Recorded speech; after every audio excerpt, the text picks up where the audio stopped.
Assalamualaikum warahmatullahi wabarakatuh. Selamat pagi, siang, dan selamat sore teman-teman yang menyaksikan video ini. Sebelumnya izinkan perkenalkan, kami dari kelompok 8 yang beranggotakan Fikri Erlansyah dan rekan saya Dayu Fajriyah. Kami di sini akan membawakan materi mengenai bab 9 yang mengenai kebijakan akuntansi dari aset tetap. Selamat menonton teman-teman. Oke, untuk pembahasan pertama itu ada bagian A yang merupakan bagian umum. Bagian umum sendiri itu terdapat definisi dari aset tetap. Aset tetap sendiri itu didefinisikan sebagai aset berwujud yang mempunyai masa manfaat lebih dari 12 bulan yang digunakan atau dimaksudkan untuk digunakan dalam kegiatan pemerintah daerah atau dimanfaatkan oleh masyarakat umum. Kemudian bagian kedua ada klasifikasi. Nah, klasifikasi dari aset tetap ini berdasarkan kesamaan dalam sifat atau fungsinya dalam aktivitas operasi entitas. Nah, klasifikasi aset tetap sendiri itu menurut PSAP nomor 7 adalah sebagai berikut. Yang pertama ada tanah. Tanah yang dikelompokkan sebagai aset tetap ialah tanah yang diperoleh dengan maksud untuk dipakai dalam kegiatan operasional pemerintah dan dalam kondisi yang siap digunakan. Yang kedua ada peralatan dan mesin. Peralatan dan mesin mencakup mesin-mesin dan kendaraan bermotor, alat elektronik, inventaris, kantor, dan peralatan lainnya yang nilainya signifikan dan masa manfaatnya itu lebih dari 12 bulan dan dalam kondisi yang siap dipakai juga. Yang ketiga ada gedung dan bangunan. Gedung dan bangunan mencakup seluruh gedung dan bangunan yang diperoleh dengan maksud untuk dipakai dalam kegiatan operasional dari pemerintah dan dalam kondisi yang siap digunakan pula. Untuk berikutnya ada D yang berisi jalan irigasi dan jaringan. Jalan irigasi dan jaringan itu mencakup jalan irigasi dan jaringan yang dibangun oleh pemerintah daerah serta dimiliki dan atau dikuasai oleh pemerintah daerah dan dalam kondisi yang siap digunakan. Kemudian yang E, aset tetap lainnya. Aset tetap lainnya itu mencakup aset tetap yang tidak dapat dikelompokkan ke dalam kelompok aset tetap di atas yang diperoleh dan dimanfaatkan untuk kegiatan operasional pemerintah daerah dan dalam kondisi yang siap digunakan pula. Kemudian yang terakhir atau F, konstruksi dalam pengerjaan. Konstruksi dalam pekerjaan mencakup aset tetap yang sedang dalam proses pembangunan namun pada tanggal laporan keuangan belum selesai seluruhnya. Untuk berikutnya adalah bagian B, yang dimana bagian B ini adalah pengakuan. Aset tetap sendiri itu diakui pada saat manfaat ekonomi masa depan dapat diperoleh dan nilainya dapat diukur dengan andal. Pengakuan aset tetap sangat andal bila aset tetap telah diterima atau diserahkan hak kepemilikannya dan atau pada saat penguasaannya berpindah tangan. Apabila perolehan aset tetap belum didukung dengan bukti secara hukum dikarenakan masih adanya suatu proses administrasi yang diharuskan seperti pembelian tanah yang masih harus diselesaikan, proses jual beli akta, dan sertifikat kepemilikannya di instansi berwenang, maka aset tetap tersebut harus diakui pada saat terdapat bukti bahwa penguasaan atas aset tetap tersebut telah berpindah tangan. Misalnya telah terjadi pembayaran dan penguasaan atas sertifikat tanah atas nama pemilik sebelumnya. Agar dapat diakui sebagai aset tetap, harus dipenuhi kriteria sebagai berikut.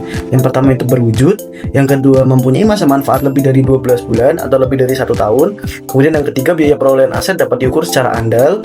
Yang keempat tidak dimasukkan untuk dijual dalam operasi normal entitas. Yang kelima diperoleh atau dibangun dengan maksud untuk digunakan.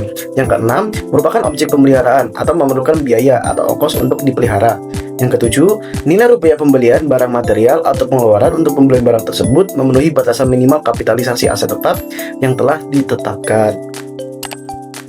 Oke, untuk bagian yang berikutnya adalah bagian C, pengukuran aset tetap. Pengukuran aset tetap sendiri itu dinilai dengan biaya perolehan. Apabila penilaian aset tetap dengan menggunakan biaya perolehan tidak memungkinkan, maka nilai aset tetap didasarkan pada nilai wajar pada saat aset tersebut diperoleh. Dalam keadaan suatu aset yang dikonstruksi atau dibangun sendiri, suatu pengukuran yang dapat diandalkan atas biaya dapat diperoleh dari transaksi pihak eksternal dengan entitas tersebut untuk perolehan bahan baku, tenaga kerja, dan biaya lain yang digunakan dalam proses konstruksi. Biaya perolehan aset tetap yang dibangun dengan cara swakelola meliputi biaya langsung untuk tenaga kerja, bahan baku, dan biaya tidak langsung termasuk biaya perencanaan dan pengawasan, perlengkapan, tenaga listrik, sewa peralatan, dan semua biaya lainnya yang terjadi berkenaan dengan pembangunan aset tetap tersebut. Bila aset tetap diperoleh dengan tanpa nilai, biaya aset tersebut adalah sebesar nilai wajar pada saat aset tersebut diperoleh. Kemudian pengukuran aset tetap juga tetap harus memperhatikan kebijakan tentang ketentuan nilai satuan minimum kapitalisasi aset tetap. Jika nilai perolehan aset tetap di bawah nilai satuan minimum kapitalisasi, maka atas aset tetap tersebut tidak dapat diakui dan disajikan sebagai aset tetap. Aset-aset tersebut diberlakukan sebagai persediaan atau aset lainnya. Kemudian, pengukuran aset tetap berdasarkan satu komponen biaya.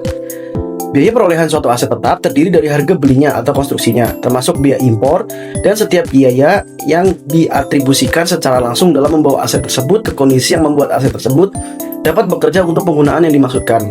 Biaya administrasi dan biaya umum lainnya bukan merupakan suatu komponen biaya aset tetap, sepanjang biaya tersebut tidak dapat diatribusikan secara langsung pada biaya perolehan aset atau membawa aset ke kondisi kerjanya.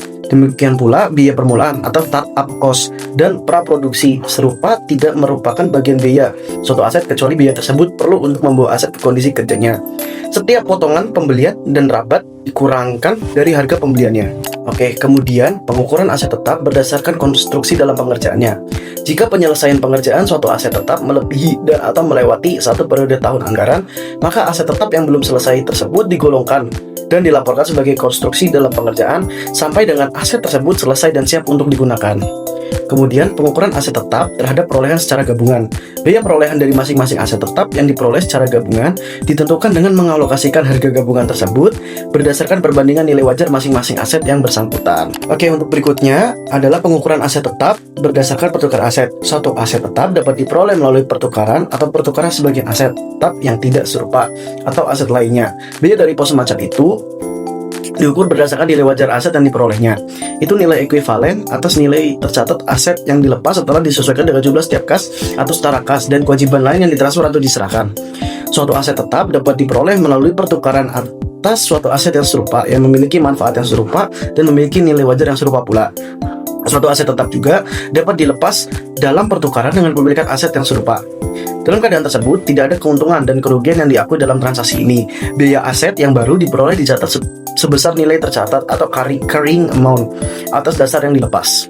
Yang kelima adalah aset donasi. Aset tetap yang diperoleh dari sumbangan donasi harus dicatat sebesar nilai wajar pada saat perolehan.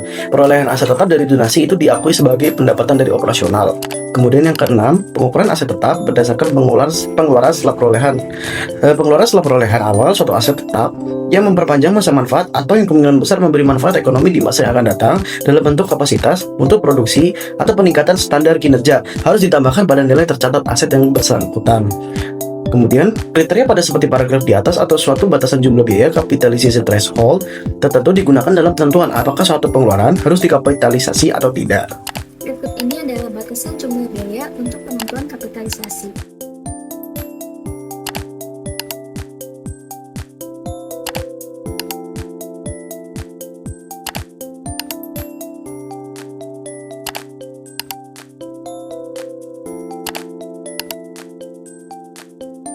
Yang ketujuh, ada pengukuran berikutnya terhadap pengakuan awal. Setelah pengakuan awal, aset tetap disajikan berdasarkan biaya perolehan dikurangi akumulasi penyusutan. Apabila terjadi kondisi yang memungkinkan penilaian kembali atau revaluation, maka aset tetap disajikan dengan penyesuaian pada akun aset tetap dan akun ekuitas yang bersangkutan. Kemudian yang ke-8 ada penyusutan. Penyusutan adalah alokasi sistematis atas nilai aset tetap yang dapat disusutkan selama masa manfaatnya. Nilai penyusutan tiap periode diakui sebagai pengurang nilai tercatat aset tetap di neraca dan beban penyusutan di laporan operasional. Metode penyusutan yang dapat digunakan itu dipilih salah satu sesuai kebijakan entitas. Yang pertama ada metode garis lurus atau straight line method, yang kedua metode saldo menurun ganda atau double lining balance method, dan yang ketiga metode unit produksi atau unit of production method. Selain tanah dan konstruksi dalam pengerjaan, seluruh aset tetap wajib disusutkan.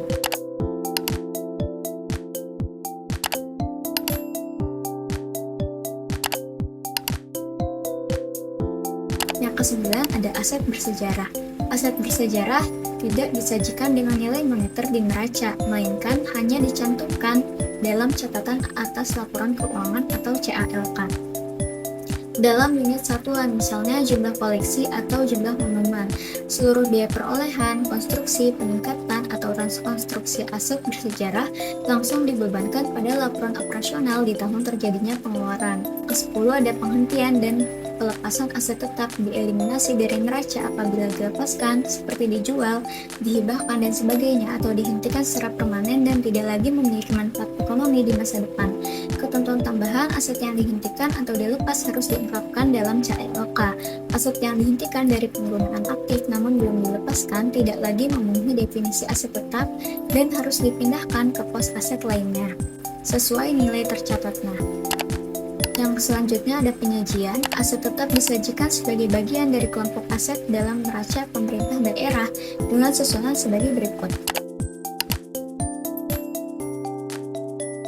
Selanjutnya ada pengungkapan. Laporan keuangan wajib mengungkapkan informasi berikut untuk setiap jenis aset tetap. Yang pertama, dasar penilaian yang digunakan untuk menentukan nilai tercatat atau carrying amount. Yang kedua, rekonsiliasi nilai tercatat dari awal hingga akhir periode meliputi penambahan, pelepasan, akumulasi penyusutan, dan perubahannya, serta mutasi aset tetap lainnya. Yang ketiga, informasi penyusutan meliputi nilai penyusutan, periode berjalan, metode penyusutan yang digunakan, masa manfaat atau tarif penyusutan, nilai tercatat bruto, dan akumulasi penyusutan pada awal dan akhir periode. Informasi tambahan meliputi eksistensi dan batasan hak milik atas aset tetap, kebijakan akuntansi untuk kapitalisasi aset tetap, jumlah pengeluaran pada pos aset tetap dalam konstruksi, jumlah komitmen untuk akuisisi aset tetap. Yang kelima, aset bersejarah diungkapkan secara rinci mencakup nama, jenis, kondisi, dan lokasi aset.